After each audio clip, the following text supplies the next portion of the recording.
आज मु संबलपुर लोकसभा भारतीय जनता पार्टी रो प्रार्थी भावे 4 सेट नॉमिनेशन कागज एठी आमर लोकसभा रिटर्निंग ऑफिसर आमर संबलपुर कलेक्टर महोदय पाखरे मुझे दाखल करके जाऊँगी। मोर प्रस्तावक आमर संबलपुर अंचल विशिष्ट दलित नेता सर्वभारतीय एससी एसटी सरकारी अधिकारी मानकर जो मंच अच्छी तार नेता आमर स्थानीय व्यक्ति परम आदरणीय दिलीप बेहेरा मोर प्रस्तावक थिले। आदिवासी समाज रो बड़ नेता गंड समाज रो बड़ नेता आदरणीय रमेश साय जे एवं आठमल्लिक विधायक अच्छा सी मोर समर्थक हेले।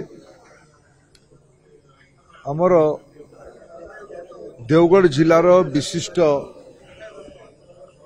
सामाजिक नेतृत्व करुवा व्यक्ति आईनजीवी मोर एक प्रकार अभिभावक कहले उचित हो मोर बड़ भाई आदरणीय प्रणव प्रधान मोर कोटी सेट रो प्रस्तावक थिले।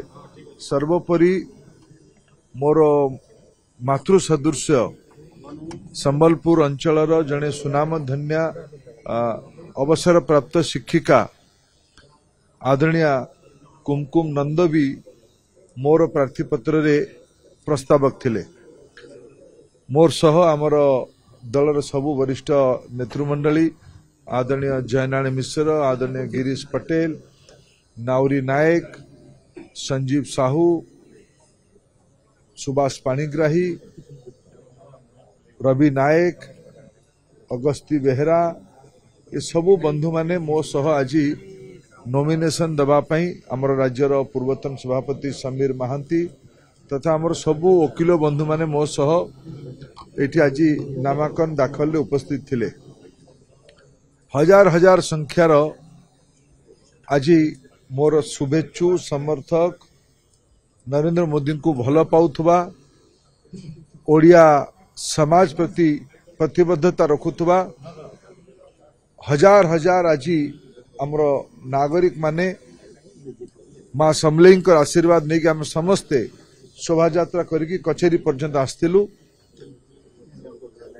मोर सौभाग्य मुझे भलिया एक वातावरण रे मां समलेई आशीर्वाद नहीं कि महाप्रभुंकर आशीर्वाद नहीं कि मुझे नॉमिनेशन भरी। आगामी 25 तारीख रे अंचल निर्वाचन हबो। निर्वाचन नीति उपरे होउछ प्रसंग उपरे होउछ ओडिशार और भारतर भविष्यत पाई निर्वाचन होउछ। मु निमित्त मात्र मु केवल लोकंकर अपेक्षा आकांक्षा को पूरा करिवार दायित्व नवा पाई मनस्थ करथिबार मोर कोनसी प्रतिश्रुति नहीं। मु कोनसी बड़ घोषणा करिवार सपक्षवादी नुहे किंतु गोटिया कथा आज विनम्रता सह संबलपुर लोकसभा प्रार्थी भावे कागज दाखल कला बेले गोटिया कथा कहबी संपूर्ण ओडिशा मोर परिवार संबलपुर मोर घर मु एठू प्रार्थी हेची यार सबु सुख दुखर दायित्व मोर सुखरे भी रहिबी समस्या रे भी रहिबी लोकंकर आकांक्षा को पूरा करिबा पाई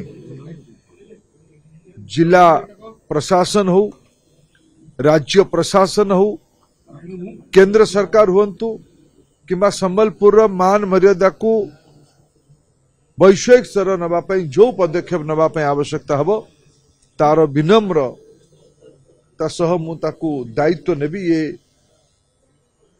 प्रतिश्रुति ये प्रकार वचन मु आज एठी नामांकन देला दबा दिन मु एठी उल्लेख करिया पे उचित मन करूँ।